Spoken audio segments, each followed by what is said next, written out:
Сәлем достар, бүгінгі сабағымызда біз мочалка тоқуды үйренетін боламыз.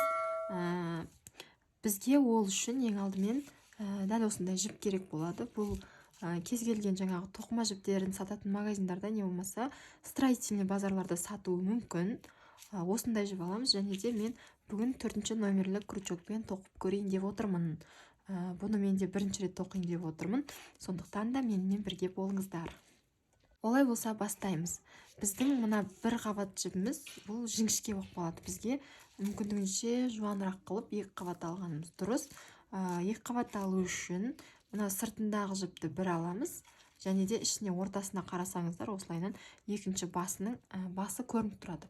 Осыны аласыздар да өстіп екі басын екі қабаттап аламыз. Енді бір жаңағы петля жасаймыз. Осылайынан крючогымызды іліп 16 воздушный петляға көтереміз. Бір кетті, я? Міне.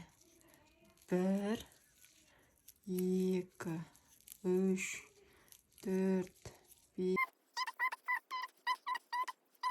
16. 16 воздушный петля болды.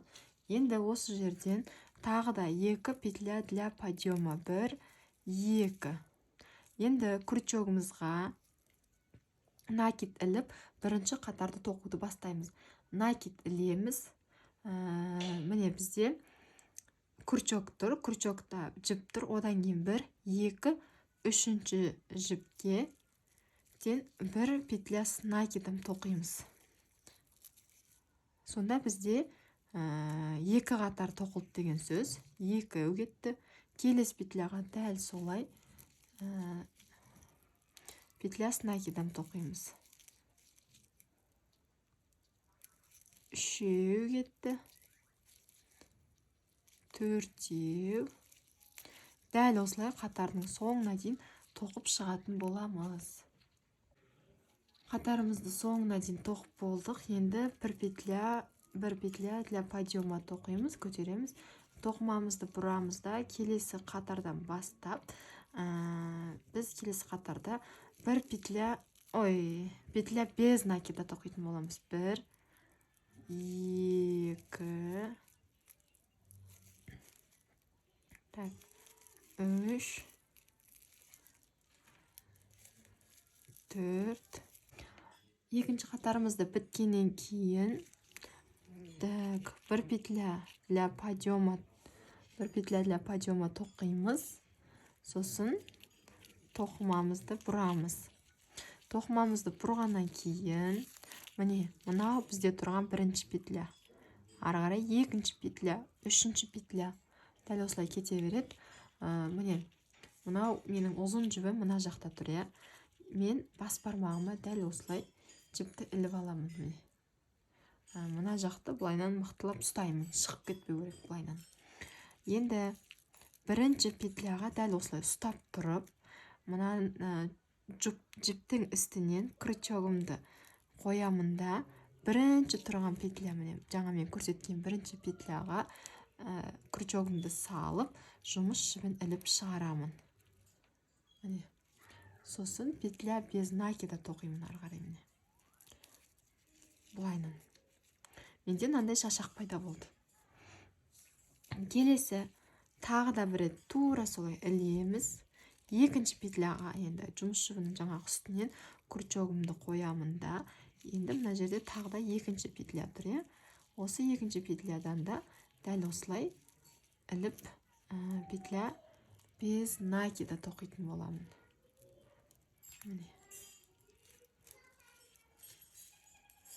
Бастапқыда сәл қиындау болады, бірақ кейіннен қолдарыңыз үйреніп кетеді. Дәл осылай қатардың соңына дейін тоқып шығатын боламыз.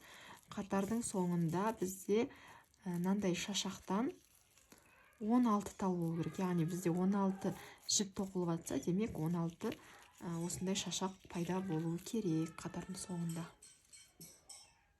Қатарымның соңына келдім. Менде мына жерде бір петля қалды. Міне соңғы петля. Бұл менде 16-шы петля. Тоқыдым.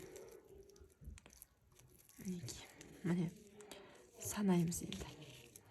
1 2 3 4 5 6 7 8 9 10 11 12 так 13 14 15 16 енді 16 болды. Осы жерде бір петляға көтереміз да тоқымамызды бұрамыз.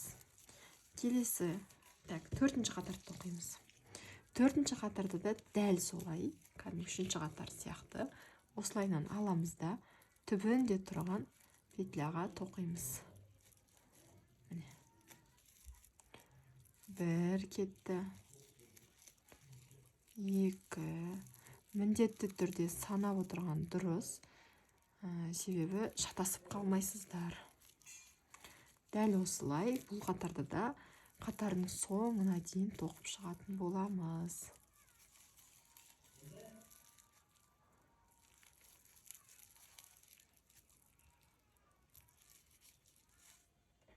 Міне мен тағы бір қатарын тоқып болдым. 1, 2, 3, 4, 5, 6, 7, 8, 9, 10, 11, 12, 13, 14, 15, 16. Қатарымды соңына дейін аяқтадым. Бір воздушный петляға көтердім. Бізде көрдіңіздер ме? Дәл осы екі қатар қайталана береді. Қайталанып келе береді. Пока сіздер өздеріңізге қажетті размерді тоқып болғанға дейін. Дәл осы қатарды қайталап, оң жағынан да, сол жағынан да тоқып шығатын боламыз.